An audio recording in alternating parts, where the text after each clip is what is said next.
Bonjour à toutes et à tous et bienvenue dans cette webconférence dédiée aujourd'hui au programme Bachelor de l'école EPSI. Nous sommes ensemble pour environ 45 minutes. Alors si vous nous regardez, c'est que vous posez un certain nombre de questions sur votre orientation, sur quelle école choisir après le bac.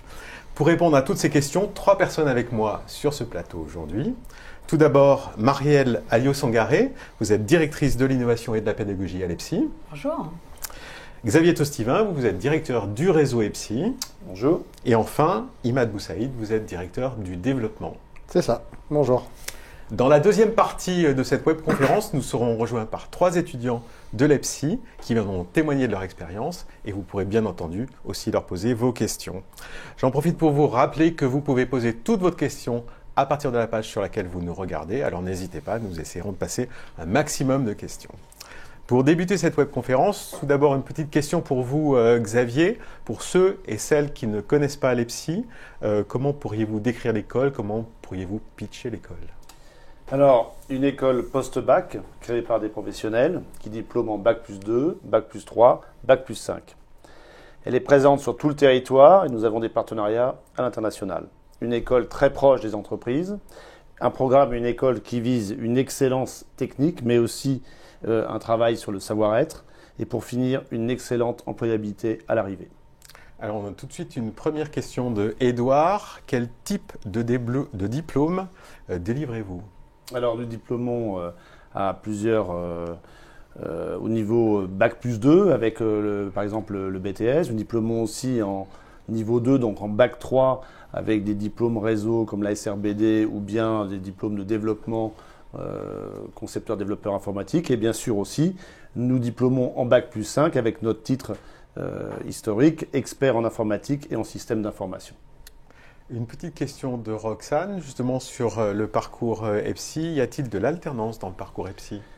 Alors, il y a de l'alternance dans le parcours EPSI à partir de la 3e année. Nous en parlerons tout à l'heure si vous le souhaitez. Mais première et 2e année, c'est systématiquement en formation initiale. 3e année, la moitié des élèves suivent le parcours en formation alternance. 4e, 5e année, on a très majoritairement des élèves en alternance. D'ailleurs. Très bien. Une petite question de Valentin liée là aussi au parcours. Quel est le prix de la scolarité? Peut-être Imad pour vous? Alors, bonjour Valentin. Donc sur les 2 premières années, on est à 6 690 €. Sur la 3e année, on va être à 8 290 €. Sur la 4e, à 8 690 € et sur la 5e à 9 000 €. Je suppose que tout ça est disponible aussi sur le site web. Tout ça est sur le site, évidemment, sur epsi.fr, avec une petite particularité, comme l'a dit Xavier. À partir de la 3e année, effectivement, on peut faire de l'alternance. On reviendra un petit peu plus tard justement sur le parcours avec vous, Marielle, et sur les possibilités d'alternance. En revanche, on a déjà quelques questions sur les modalités d'admission et ou d'inscription. Question de Lydia, justement sur les modalités d'inscription. Imad. Bonjour Lydia. Donc pour pouvoir s'inscrire à l'EPSI, la première chose à faire, c'est de se rendre sur le site et de remplir un dossier de candidature. Ça prend à peu près 5 minutes, c'est assez rapide. Une fois qu'on a rempli ce dossier de candidature, on reçoit chez soi, à faire à la maison, bien au chaud, 4 épreuves à passer: anglais, français, culture générale et logique. Et là, ces épreuves ont une vocation plutôt d'évaluation que d'admission. À l'issue de ces épreuves, vous allez être convoqué pour un entretien de motivation. Cet entretien, vous le passerez avec le directeur du campus où vous postulez ou alors le responsable pédagogique. Et celui-là est déterminant effectivement dans le cadre de l'admission. Une fois que vous avez fini tout ce petit parcours-là, 5 jours après, vous savez si vous êtes admis ou pas. Et si pour l'année prochaine, vous serez des nôtres à l'EPSI ou pas. Oui. L'entretien, en fait, c'est très important. C'est pour pouvoir expliquer son projet professionnel. Son projet, en fait, avant tout. C'est vital. Voilà. Alors, on a une question de Maëlle qui est liée à ça. Elle demande s'il y a de la sélection. Alors c'est un peu particulier chez nous, je ne vais pas parler de sélection puisqu'en fait les jeunes que l'on va amener jusqu'au moment de l'entretien sont des jeunes qui vont être encadrés par tous nos chargés d'admission que vous trouverez sur les différents campus.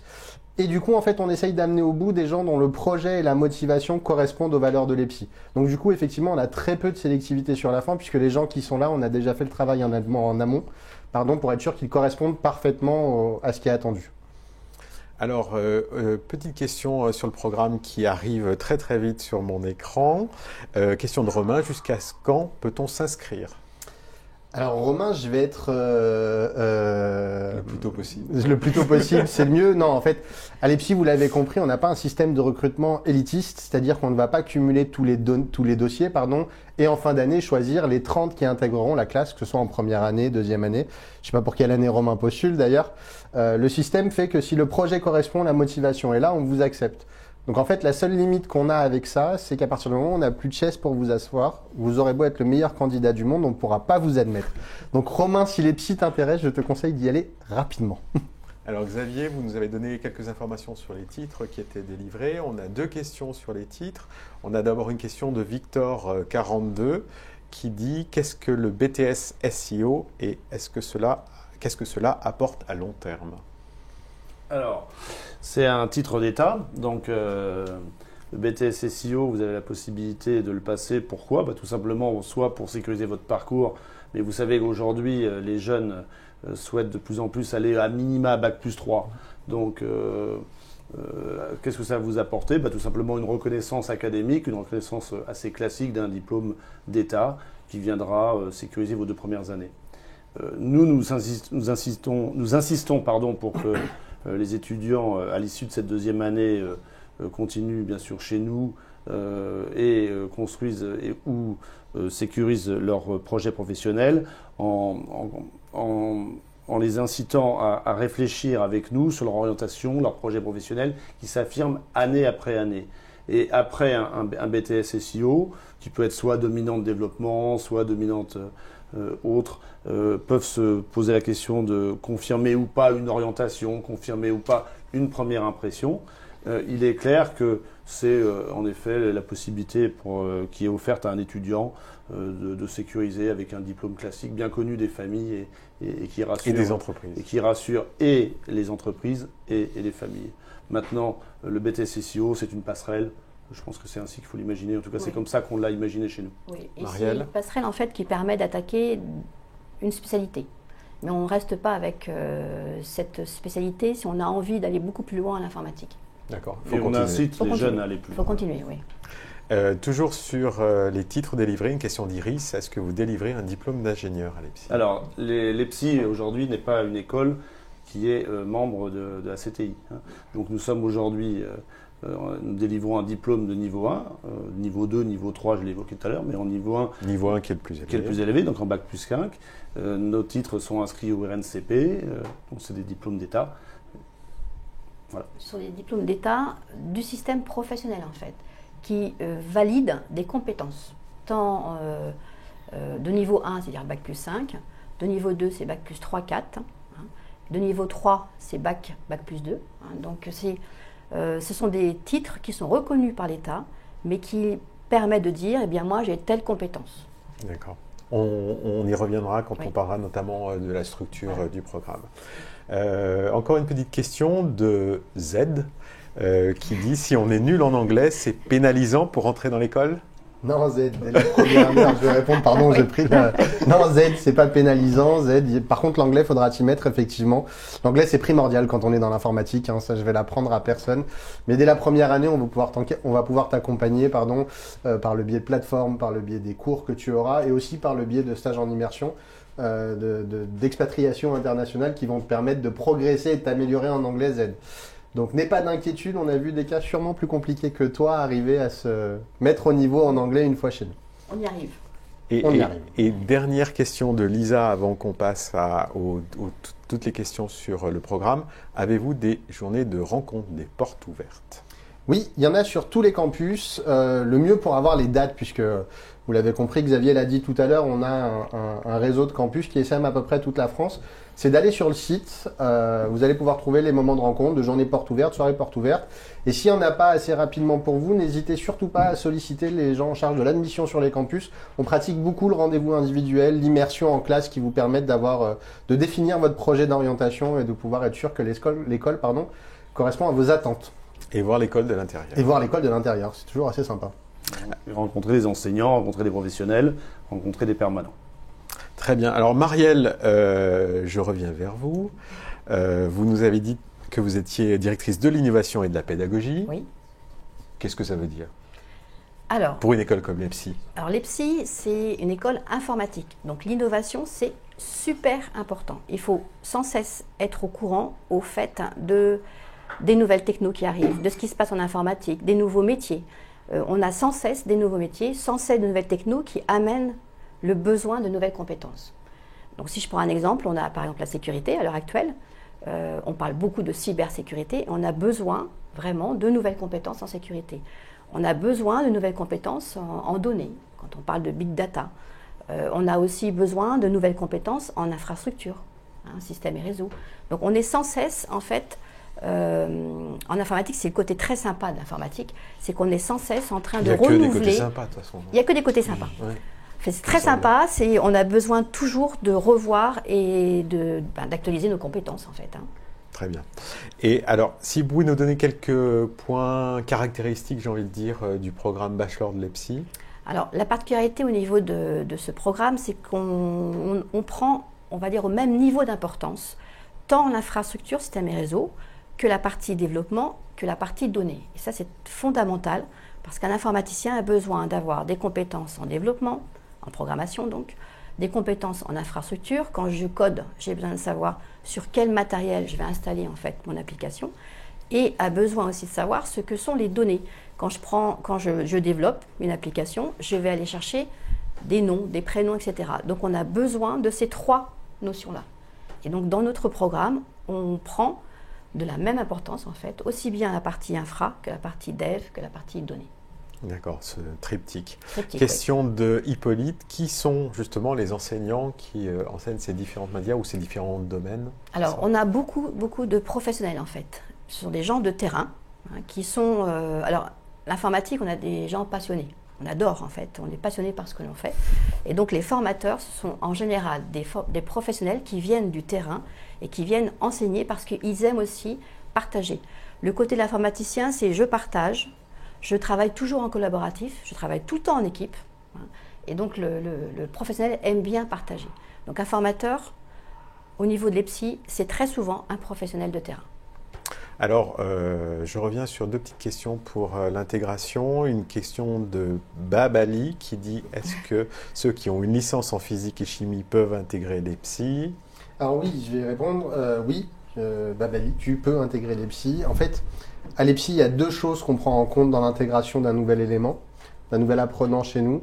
La première qui est primordiale, c'est sa motivation. Je crois que c'est le fer de lance, Marielle le disait, on est des passionnés et on restera des passionnés. Et s'il n'y a pas la motivation, ça ne fonctionne pas. Et la seconde, c'est d'avoir un projet défini, une envie d'aller dans l'informatique pour telle ou telle raison. Alors un projet, c'est pas gravé dans le marbre, ça ne veut pas dire que tu resteras dessus pendant 10 ans. Mais il faut avoir un projet au démarrage et un projet cohérent pour pouvoir se lancer dans le projet. Donc d'une licence de physique, oui, on peut intégrer si on a de la motivation et un projet. Et puis on a un côté très intéressant quand on vient de la chimie en fait, c'est qu'on a un autre métier que l'informatique. Et donc on apporte quelque chose à l'informatique, une richesse supplémentaire. Alors une question de Lurdog. Je voudrais savoir où se situe l'EPSI et si je peux intégrer l'EPSI dès la seconde. Alors, non. Il va falloir attendre un peu, c'est ça? Lurdog va falloir être un peu patient. La seconde année peut-être, non? Ah, je sais pas. Alors si c'est en seconde année, oui. Oui. Dès la seconde, il va falloir avancer un petit peu. Il te restera 2 ans et demi maintenant à faire pour pouvoir arriver. Mais tu peux déjà venir rencontrer. Mais tu peux venir nous rencontrer dès maintenant. Et pour où se situent l'EPSI, donc il y a les villes sur le site. Vous les trouverez à Lyon, Paris, Arras, Lille, Nantes, Bordeaux, Grenoble et Montpellier et Brest. Voilà, 9 sites en France. Alors, toujours des questions sur l'admission, beaucoup de questions sur l'admission. Question de Jimmy Prolapse. Bonjour, j'ai une question concernant le pack EPSI. Est-il nécessaire pour l'inscription dans l'école? Oui. Oui, il est nécessaire. Ce pack, en fait, Jimmy, aujourd'hui, il va t'apporter plusieurs éléments.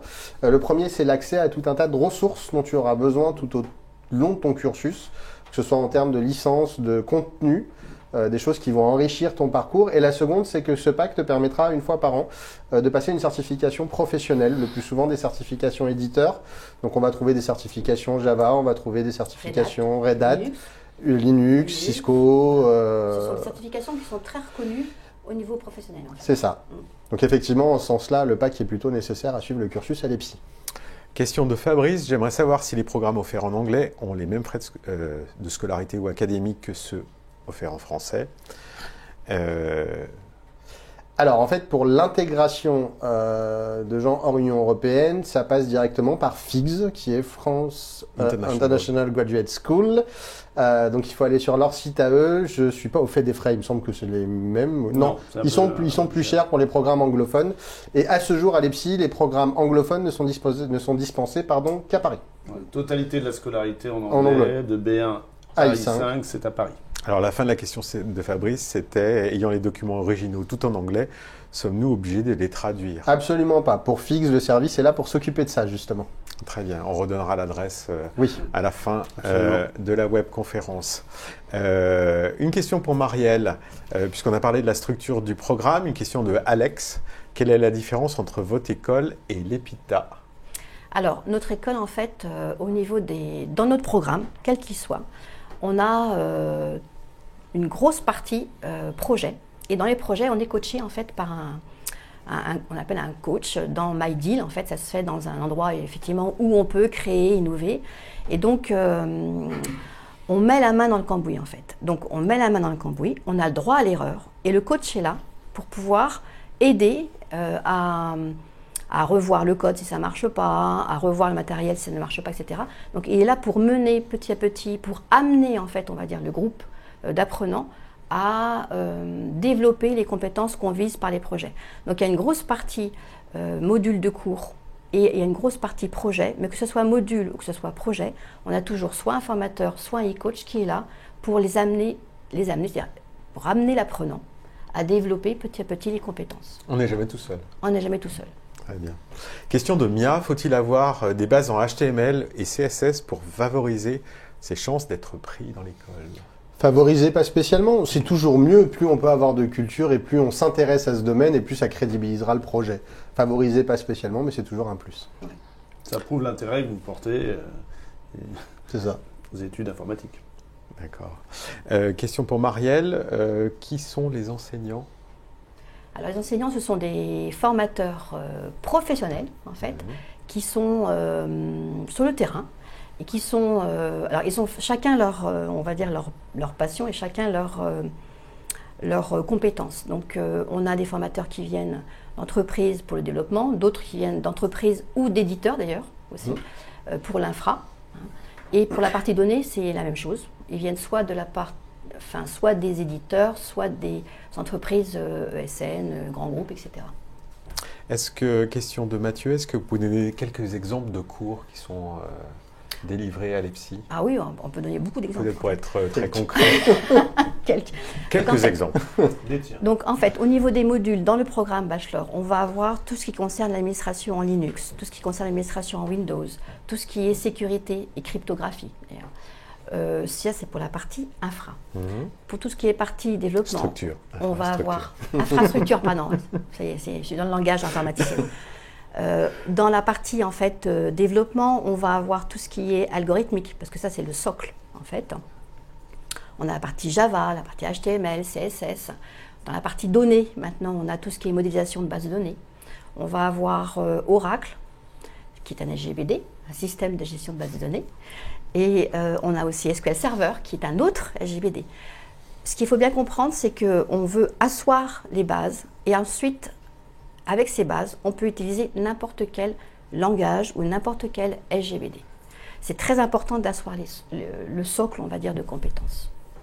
Alors, question toujours sur les admissions. Question de Mathieu. À quel genre de questions doit-on s'attendre lors de la demi-journée de sélection? C'est par exemple culture générale ou plutôt des questions liées à l'informatique?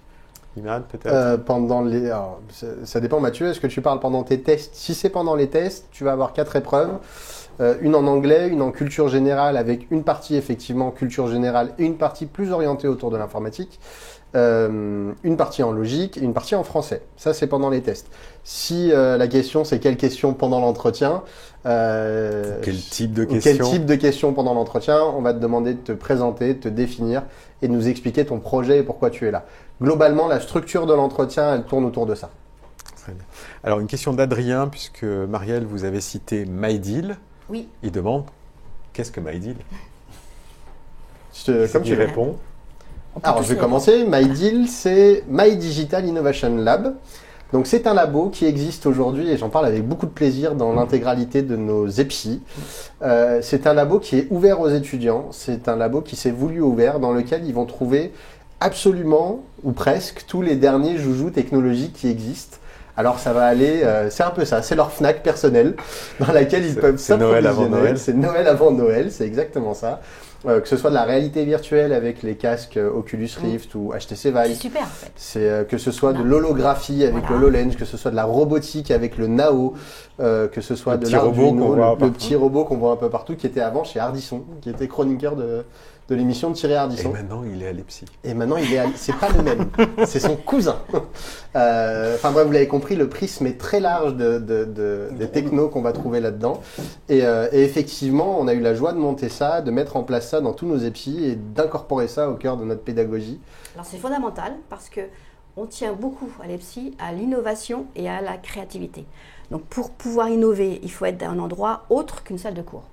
Il faut pouvoir se balader, discuter avec, on va dire, ses pairs pour pouvoir apprendre. Mettre la main dans le cambouis quand on a des objets connectés, on va avoir le petit robot, justement, on va pouvoir développer avec le petit robot et on va voir directement ce que ça donne en fait. Et MyDeal est vraiment super pour ça. C'est un endroit où on peut MyDeal, vraiment créer. DIL. DIL, Voilà, c'est ça. MyDeal. Autre question de Valentin, encore une question de Valentin. Je voudrais bosser dans l'univers de la VR, mais je ne sais pas trop sous quelle forme. Eh ben, tu auras- Que me conseillez-vous et est-ce que l'EPSI est adapté? Bien sûr que c'est adapté, on est au cœur du sujet. VR pour Réalité virtuelle. Virtual In French. reality. Voilà, je traduis. English. Voilà, demande l'explication de tous les acronymes. Adapté, ça peut l'être, j'ai envie de dire, c'est comme tout Valentin, ça dépend autour de quel aspect de la VR que tu souhaites travailler. On l'utilise partout, on l'utilise aussi bien dans la médecine que dans le gaming en fait. Que dans Le jeu, pardon. On l'utilise partout. Et même dans les automobiles aussi. Donc vraiment... Dans les industries aujourd'hui voilà. aussi. Et ça, c'est le côté super chouette de l'informatique, c'est quel que soit le domaine, en fait, eh bien, on a l'informatique. C'est la grande chance qu'on a. Voilà. Bon, on va avancer parce qu'on a beaucoup de questions qui arrivent. Question pour Imad sur l'international notamment. Y a-t-il la possibilité de partir à l'international durant le cursus? Oui, bien sûr. Il aurait été de mauvais ton de ne pas l'avoir quand on fait de l'informatique. Par définition, c'est un secteur que les frontières n'intéressent pas beaucoup, effectivement. Donc, dès la première année, pour être concret, les étudiants, je l'ai dit un peu tout à l'heure, pourront partir 4 semaines, principalement au Royaume-Uni, pour un stage d'immersion. Deuxième, troisième et quatrième année, ils auront la possibilité de faire 8 semaines de stage en Australie, en Nouvelle-Zélande ou au Canada. Où là, le but du jeu, effectivement, c'est une fois de plus de l'immersion en langue, mais aussi de l'immersion en entreprise pendant ces stages-là qui seront effectués. Ensuite, on a cette nouvelle 6e année qui est arrivée post-cursus EPSI. Une fois que vous avez terminé vos 5 ans, vous pouvez partir une année au Canada pour faire un deuxième diplôme avec l'ISI à Montréal, à l'Institut supérieur d'informatique. Donc l'international, oui.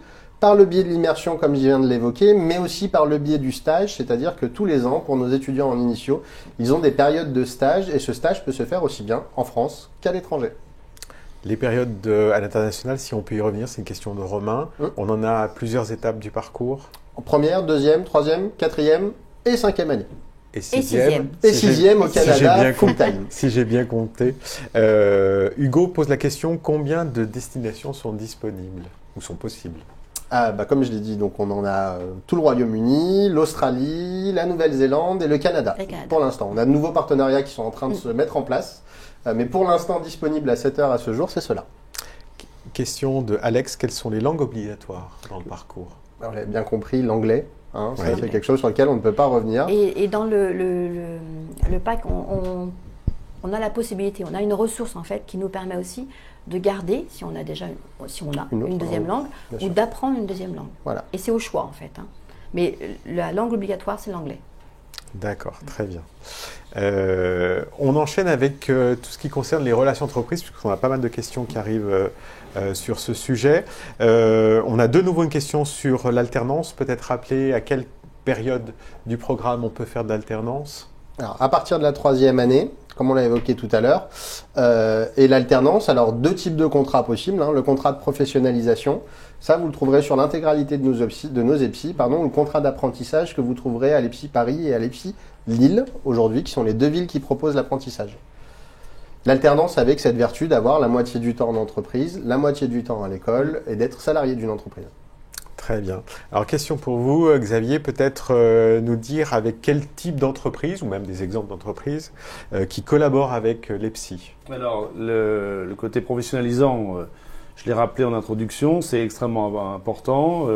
Nous sommes issus d'un syndicat professionnel, l'EPSI c'est ça au départ, et donc les entreprises, on a toujours travaillé avec elles. Alors on travaille avec quel type d'entreprise ? Bien sûr des très grosses entreprises que vous connaissez, des entreprises comme Capgemini par exemple, comme Accenture, comme CGI avec qui nous avons un partenariat particulièrement renforcé aujourd'hui. Donc ce qu'on appelle les sociétés de services en informatique, les SS2I, et ce sont des partenaires historiques de l'EPSI. Mais aujourd'hui l'informatique, Marielle le rappelait encore tout à l'heure, et IMAD est partout. Et donc nous avons la chance d'avoir des campus régionaux extrêmement bien implantés, qui ont développé des partenariats avec des belles entreprises aussi régionales, nationales, mais aussi régionales. Et donc on va retrouver là des entreprises qui sont peut-être moins connues sur l'ensemble du territoire, mais qui sont très présentes dans leur région. Et puis ça, c'est le monde de l'informatique. Et le monde de l'informatique, ça veut dire aussi bien sûr les startups, ça veut dire aussi des entreprises très innovantes, mais c'est pas que l'écosystème numérique qui est concerné, mais bien justement toutes les entreprises. Et donc, de plus en plus de jeunes chez nous vont aller travailler dans l'industrie, dans les services, dans des associations. Enfin, je veux dire, tout le monde est impacté et en recherche aujourd'hui de compétences. Et donc, c'est une vraie joie pour nous de voir que nos jeunes sont très demandés, aussi bien en stage, puisque nous accueillons aussi les jeunes, nous accompagnons les jeunes apprenants pour aller trouver des stages. Ils ne sont pas abandonnés du tout, on les accompagne. Et puis aussi, bien sûr, en alternance, Imad l'a souligné tout à l'heure, nos services relations entreprises accompagnent, coachent Pour la recherche du pour la contrat. recherche de contrats en alternance. Et donc, c'est plutôt... c'est un service aujourd'hui qui est très performant, dont nous sommes très fiers. Et les entreprises sont très friands aujourd'hui de nos profils. L'alternant de l'EPSI. Et ça fait partie intégrante de la pédagogie. En fait, on développe des compétences au sein des campus EPSI et en entreprise. Et donc, on prend ça en compte dans la pédagogie. En fait, il y a les rapports d'activité qui nous permettent aussi de démontrer les compétences qu'on a développées au sein de l'entreprise. Et puis, il y a la soutenance qu'on va avoir. Et ça, plus tout ce que l'on voit en cours, plus ce que l'on voit en projet, nous permet de dire à la fin d'un programme qu'on a telle compétence et on a acquis tel niveau de compétence. Je pense qu'il est important de rappeler le rôle déterminant aussi des tuteurs, qui s'investissent beaucoup, Oui. que nous accompagnons aussi, qui sont vraiment des gens très investis, qui même parfois peuvent être enseignants aussi à l'EPSI. Et c'est pour nous, le tutorat, c'est clé, aussi bien en stage que bien sûr en alternance. Alors tous, vous utilisez beaucoup le terme de compétence. Comment on définit une compétence ? Alors une compétence, c'est un ensemble de savoir, savoir-faire, savoir-être. Très important, les savoir-être. Donc il faut savoir qu'à l'EPSI, on prend en compte aussi bien les savoirs, savoir-faire, et on prend, on va dire, à même niveau d'importance, les savoir-être. C'est fondamental. Une compétence, c'est un ensemble de savoir, savoir-faire, savoir-être.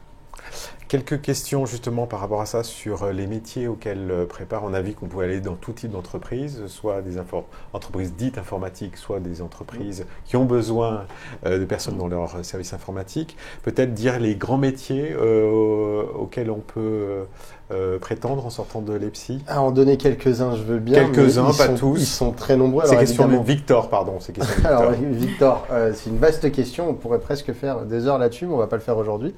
Il y en a quelques-uns qui sont un peu évidents, qui sont les métiers autour du développement, avec des spécificités dans le mobile, dans l'applicatif, dans le web, dans le jeu aussi, c'est aussi une option. Et puis à l'EPSI, on essaye aussi de les préparer à ces fonctions d'encadrement, ce fameux DSI, ce directeur des systèmes d'information, Chef de projet. ce chef de projet, voilà, on est sur ce type d'apprentissage arrivé à la fin du cursus et de les élever vers ce type de compétences justement et d'apprentissage sur les métiers de l'encadrement dans l'informatique. Après, le gros intérêt de l'informatique, mais je répète un peu ce qu'on a dit, c'est qu'aujourd'hui l'informatique, il y en a partout et tout le monde en a besoin. Donc ça ouvre un champ de secteur d'activité possible qui est extrêmement intéressant. Justement, une question de Virgile qui nous demande, avez-vous des statistiques emploi sur l'insertion professionnelle ? De nos EPSiens ? Oui. Alors ici et là, il y avait MyDeal, j'étais très content, donc là je suis aussi très content. Oui, nos EPSiens, à l'issue de la formation, 3 mois après leur sortie de diplôme, on est à 100% d'emploi. Voilà, on a la chance d'être dans ce secteur-là et la formation qui correspond à ce besoin-là, qui fait qu'aujourd'hui, nos jeunes n'ont pas de problème d'emploi. ils ont plutôt le choix du roi et c'est aussi parfois une vraie difficulté pour nos entreprises. Enfin, une difficulté, c'est un vrai défi pour nos entreprises d'être capables d'attirer et de conserver ces talents-là qui sortent. Et de les fidéliser. Et de les fidéliser. Alors, question de Hugo, toujours sur le même domaine, quels sont les salaires à la sortie de l'EPSI? On peut le dire. La fourchette sur la France, oui, bien sûr. La fourchette sur la France, on est entre 32 et 37. D'accord. K. Qui varie en fonction de quoi? Qui varie en fonction qui varie déjà en fonction de la zone géographique. Forcément, on le sait, c'est français, mais Paris n'est pas au même niveau de rémunération que le reste de la France pour des questions de coûts de vie évidents, et qui après vont varier selon la complexité des technologies maîtrisées, le taux de certification professionnelle obtenu, qui joue beaucoup dans la grille de salaire, la rareté du domaine dans lequel du domaine qu'ils vont s'approprier. En ce moment, ce qui a beaucoup le vent en poupe, c'est l'international aussi, je suppose. L'international aussi, qui est qui dope vraiment les salaires. Mais en ce moment, voilà, les domaines qui ont le vent en poupe. Marielle, tu m'arrêtes si je dis une bêtise, mais c'est beaucoup la data, tout ce qui tourne autour de la data. Tout ce qui est la data, en fait, on a tellement besoin d'informaticiens en data que la data, c'est certain que là, c'est quel que soit quel que soit ce qu'on fait, oui, totalement. Une question de Damien pour vous, Marielle. Comment le besoin des entreprises est intégré dans la pédagogie? Alors, justement, vous avez parlé de votre veille que vous faisiez au départ. Donc ça, c'est mon job, effectivement. Je rencontre donc très régulièrement les entreprises. Je vois, je discute avec eux, je vois à peu près les compétences dont on aura besoin dans 2 ou 3 ans. Ils m'expliquent aussi les métiers, comment tourne en fait le métier. Parce que un métier de développeur par exemple, ça change d'une année, pas d'une année sur l'autre, mais de 3 à 4 ans, ça peut changer en fait. Et ce qu'on demande comme compétence à un développeur, ça ne sera pas les mêmes compétences qu'il y a 3 à 4 ans. Et ça, parce que je vois pas mal les entreprises, parce que je me déplace pas mal, parce que je participe à pas mal de salons professionnels, eh bien, on voit tout de suite ce qui va poindre dans 2 ou 3 ans. Et ça me permet de revoir systématiquement, tous les 2-3 ans, en fait, le programme. On a un socle qui est là, qui est le socle de base, parce que ce sont les compétences de base. Et ensuite, on va amener tout ce qui est nouvelles techno ou tout ce qui est nouvelles compétences. Donc, on va amener de nouveaux modules assez régulièrement, tous les 2-3 ans, on va dire. Très bien. On est obligé d'avancer parce qu'on a beaucoup de questions. Pour vous, Imad, qu'en est-il de la vie associative? Y a-t-il un BDE? Y a-t-il des week-ends d'intégration? Des activités sportives? Bien sûr. Alors, question en vrac de Louis, Igor et Tonton Pat. Je vais répondre à Louis, Igor et Tonton Pat, du coup, avec grand plaisir. Oui, évidemment, des BDE, vous allez en trouver dans chacun de nos campus. Des week-ends d'intégration, ils vont en organiser. On a aussi la chance, et de fait, c'est comme ça, la création de beaucoup de clubs au sein de nos campus. Donc, vous allez vous trouver des clubs en intelligence artificielle, des clubs en robotique, des clubs en jeu, en gaming. Donc effectivement, il y a une vie associative assez riche, une vie extrascolaire assez riche autour du campus. On posera la question aussi à nos étudiants. Vous leur demanderez d'ici directement. Quelques minutes.